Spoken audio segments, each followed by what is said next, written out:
Finally मैंने last samurai standing series को देख लिया, जो कि अभी रिसेंटली नेटफ्लिक्स पे रिलीज हुई है। हर एपिसोड की लेंथ करीब 1 घंटे की है, मतलब करीब 6 घंटे की पूरी सीरीज है। इसमें हमें 19वीं सेंचुरी के जापान की कहानी देखने को मिलती है, जहाँ पे सामुराइज के खिलाफ एक बहुत बड़ी जंग चल रही है और उस जंग के बाद सामुराई से तलवार छीन ली जाती है, उस तलवार पे पैन लगा दिया जाता है। और अब हमको कहानी देखने को मिलती है जापान की, जहाँ हर तरफ हैजा फैला हुआ है। जो हमारा हीरो है उसकी फैमिली भी इसी बीमारी से जूझ रही है।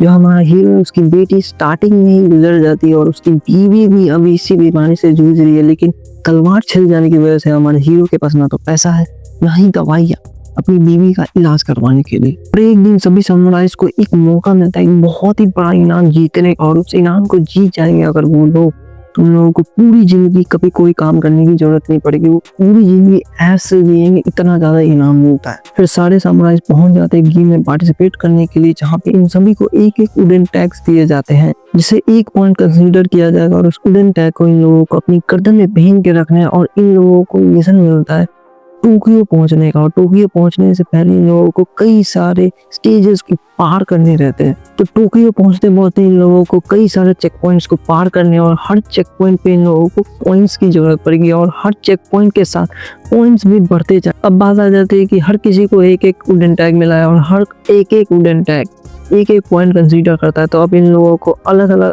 आगे आने वाले चेक पॉइंट्स को पार करने के लिए इन लोगों को और भी बहुत सारे पॉइंट्स की जरूरत पड़ेगी। तो अब ये पॉइंट्स लाएंगे तो लाएंगे कहाँ से? इसके लिए इन लोगों को एक दूसरे सामुराइज को मारना पड़ेगा, उसके टैग्स लेने पड़ेंगे, तब जाके इन लोगों को पॉइंट्स मिलेंगे और ये लोग चेक पॉइंट्स पार कर पाएंगे। तो अंत तक क्या होता है क्या नहीं, और कौन बच पाता है अंत तक, और इस गेम का एक्चुअली में मास्टरमाइंड कौन है, ये सब आपको इस सीरीज के अंदर देखना है। जब मैं सीरीज को देख रहा था तो मुझे इनिशियली ऐसा लग रहा था कि मान लीजिए स्क्विड गेम है, लेकिन फिर मुझे लगा नहीं यार ये तो एलिस इन द बॉर्डर है। लेकिन फिर मुझे लगा नहीं यार ये तो जॉन विक जैसी है। मतलब आप समझ सकते हैं कि मैं इस सीरीज को किन मूवीज और किन सीरीज से कंपेयर कर रहा हूँ। ये सुन के आप समझ ही गए हैं कि ये सीरीज कितनी ज्यादा कमाल की है। इस सीरीज का सबसे पहला प्लस पॉइंट ये है कि इस सीरीज के जितने भी एक्शन सीन्स है सबको बहुत ही अच्छे से कोरियोग्राफ किया गया, सब देखने में बहुत ही ज्यादा अच्छा लगता है। इसके पीछे वाले एक रीजन भी है। इसका रीजन ये है कि इसमें जो हमारे लीड एक्टर है वो एक्चुअली में सीरीज के प्रोड्यूसर भी है, और साथ साथ इस सीरीज के एक्शन कोरियोग्राफर भी। दूसरा प्लस पॉइंट है इस ड्रामा का हाई क्वालिटी प्रोडक्शन।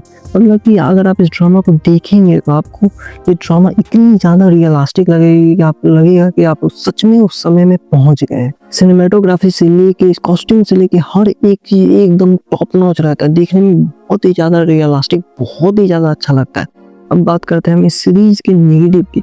सबसे पहले नेगेटिव मुझे लगी इस सीरीज की ये कि इस सीरीज में आप इमोशनली किसी से भी कनेक्ट नहीं हो पाएंगे, आपको इमोशनल डेप्थ बिल्कुल भी फील ही नहीं होगा। स्टार्टिंग में एक सीन रहता है जब हमारे हीरो की बेटी मर जाती है, उस वक्त आप थोड़ा बहुत इमोशनल फील होगा, लेकिन उसके बाद पूरी सीरीज में एक भी ऐसा सीन नहीं था जब आपको देख के इमोशनल फील हो। लेकिन कि आप हीरो को छोड़ के किसी भी कैरेक्टर से कनेक्ट ही नहीं हो पाएंगे। जैसे कि अगर बात करें स्क्विड गेम की, तो स्क्विड गेम में बहुत ही सारे ऐसे प्लेयर थे जिससे हम कनेक्ट हो जाते हैं, हम सोचने लग जाते हैं कि आगे भाई इन लोगों के साथ कुछ हो तो नहीं जाएगा। लेकिन इस सीरीज में ऐसा कुछ भी नहीं रहता, आप हीरो को छोड़ के किसी से भी कनेक्ट नहीं हो पाएंगे, मर जाए भाई क्या ही फर्क। और तीसरी ये कि इस सीरीज को ना बीच में काफी ज्यादा खींचा गया, काफी ज्यादा स्लो हो जाता है ये सीरीज।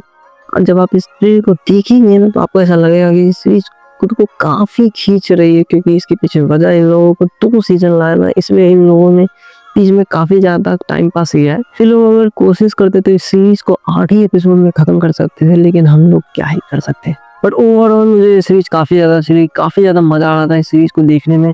काफी ज्यादा एक सर्वाइवल सीरीज है और देखने में काफी ज्यादा मजा आ रहा था, क्योंकि मुझे स्क्विड गेम या एलिस जैसी गेम्स वाली सीरीज देखने में बहुत ही ज्यादा मजा आता है, और इसलिए मुझे ये सीरीज काफी ज्यादा अच्छी लग रही थी।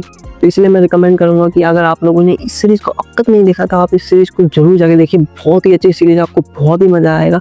आप इस सीरीज को चाहे तो अपनी फैमिली के साथ भी देख सकते हैं। इस सीरीज में अब तक एक भी एडल्ट सीन नहीं आया, लेकिन हाँ ब्लड एंड वायलेंस अच्छे खासे देखने को मिल जाते हैं हमें इस सीरीज में। बाकी वीडियो अच्छी लगी हो तो वीडियो को लाइक करें, चैनल को सब्सक्राइब करें। मैं मिलता हूँ आपसे हमारी नेक्स्ट वीडियो में।